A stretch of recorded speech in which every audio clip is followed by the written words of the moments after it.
listen, the holidays are behind us, and many of us are back at the office and maybe back to sitting for a large part of the day. Yeah, and our next guest says that improving our posture while sitting can reduce inflammation and help us feel better both mentally and physically.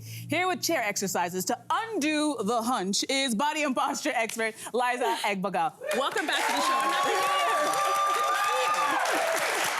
So we said it there off the top. So how can better posture help with our physical and our mental health? So a lot of times when we think about posture, I mean, the first thing for a lot of people is that having good posture helps you look better, because when you are slouched in, you know, you look shorter. A lot of people associate that with you looking older. So by having good posture, you look better.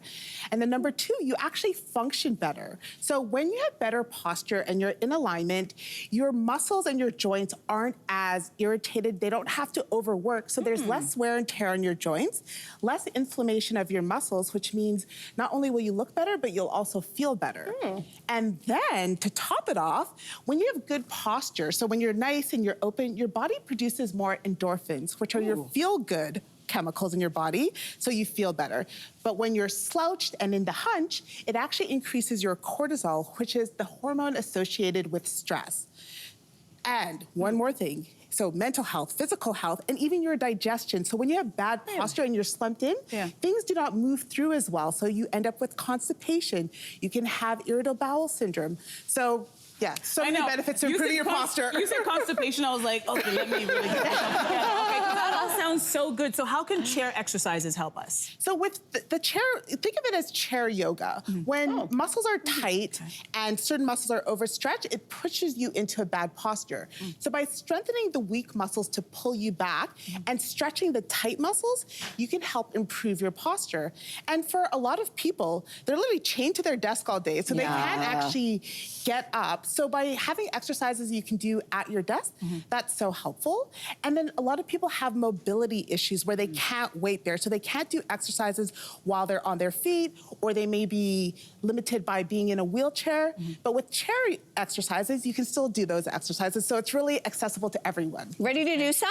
Yes, absolutely. Ready to do some? Okay, I don't know, maybe they can do some in their chairs as well. I hope they will. Okay, so we're gonna all do it right here, and we're gonna do the first one, which you call a seated side bend. Yes, so to do this exercise, what you're going to do is you're going to take your arms, you're gonna bring them over your head and interlock your fingers, and then you release your pointer fingers. Okay. And then with your feet firmly planted, and you really want your hips seated in your chair, you're going to slowly bend to your right side. How far, how far are we going? So you have to maintain your feet on the ground, and you have to maintain your hips. So as far as you can go. Without tipping over. Yes, exactly. So while both cheeks are on the chair and your feet are on the ground. How long are we holding this? And then you want to hold that for 10 seconds. Okay, And then you want to slowly come up. And then you want to You guys look really good. I know, you guys are doing really good. And you want to do the same thing on the other side and hold it for 10 seconds. This feels really good. It does. I didn't know I needed. It's a good stretch, but it also feels like you're working, right? You're it's not working. easy. Yes. What is it doing to help us? So with this exercise, as you felt, to prevent you from actually tipping over completely, you had to engage your core. You had to engage your core. Your obliques. Yes, and you had to engage your glutes in order to prevent you from tipping over. So not only are you stretching your hip flexor and your quadratus lumborum muscles, you're actually strengthening those muscles that support good posture. Okay, no, that was fantastic. All right, so this next exercise I'm really interested in because it's about undoing the hunch, which I think as soon as we say hunch, we're all feeling for that little part in the back of our neck. How do we do this? Okay, so for this one, which is one of my favorites, you're actually going to take your hands and you're going to interlock your fingers right behind your head. Okay. Okay? And then if you cannot reach or interlock your fingers, it's fine to just hold your fingers at the back of your head. You don't have to interlock them. And then what you want to do is you want to squeeze your shoulder blades together. So imagine like you're widening your elbows out. Yes, and imagine that I have like a pen in between your shoulder blades. Oh, and I'm trying to hold the pen? And you're trying to hold that pen. And so that's really going to get the right muscles. And then you should also feel a stretch in your chest. So you should feel those pec muscles stretching and your chest opening up. Okay. And you want to hold that for 5 nice breaths. All right, and what is this doing for us? So as you can feel when you're doing that, you feel that your pec muscles are stretching. Those muscles muscles tend to tighten as we hunch over our computer, hunch over our phone. So by stretching them, it allows our shoulders to go back.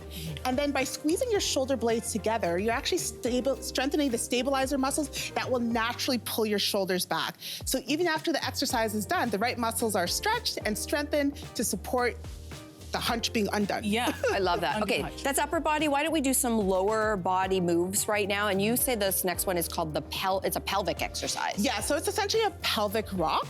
And what we're doing is we're tucking our pelvis and then we're bringing it back. So to tuck your pelvis, it's This one almost sounds like it's gonna look funny. Yeah, so it's almost like you're doing a little crunch. Okay. A little crunch. Is it okay? And then it's like you're trying to create an arch in your back and stick your butt out. So I'm crunching and arching? Yes. I'm So you crunching and go, arching. you're Okay. crunch, And you arch. And when you think about this, think about like you're sitting on a big ball and you want to roll that ball back and forward. Okay. Right? Or like you're riding on something and you're riding front and forward. Okay, it's almost like a Kegel a little bit? Where you're- Exactly. So you're using those really deep core muscles. Okay. And it should feel like you're riding. So if there's a ball under you, Yes. you are rolling forward There's a ball and back. underneath us. A stability ball, exercise ball. There you go. Like, okay, it feels. You want to do that. You want to do that 10 times. All right, we have time for one more exercise. It's a good thing that we're in pants for this one. Talk to us about Yes. this one. So with this one, we're doing a wide-legged forward fold. Okay. So you're going to get a little bit more to the edge of your chair so that you can bring your legs open as wide as you can.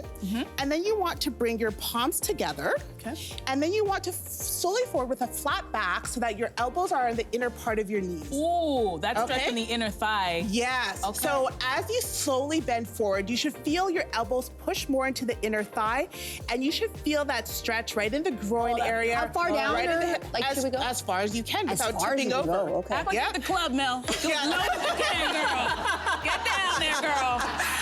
While focusing on the stretch and the opening of your hip flexors and those groin muscles. And one of the keys with Feels this good. one is to really breathe in, and as you breathe out, your elbows are going more into the inner thigh, Okay. and you're really feeling those hips open up. And it's great for mobility because we're so tight in our hips. Absolutely. In fact, that is one of the biggest causes of slouching and poor posture is having tight hip flexors. When they're tight, since they attach to the hip and to our lower back, they literally force you forward into a croissant. Oh. And by loosening up those muscles, it helps to elongate you. So you don't have, it's like this elastic pulling you down all the time. Yeah. It opens up and lets you bounce back. Yeah. I feel better already, don't Yeah. you? Yeah. Simple and effective. Liza, thank you. Thank you. I feel really, really good. Hey there, what did you think? Drop your comments below and join the conversation. And don't forget to like and subscribe so you can find more on everything from food and fashion to pop culture and current events. See you soon.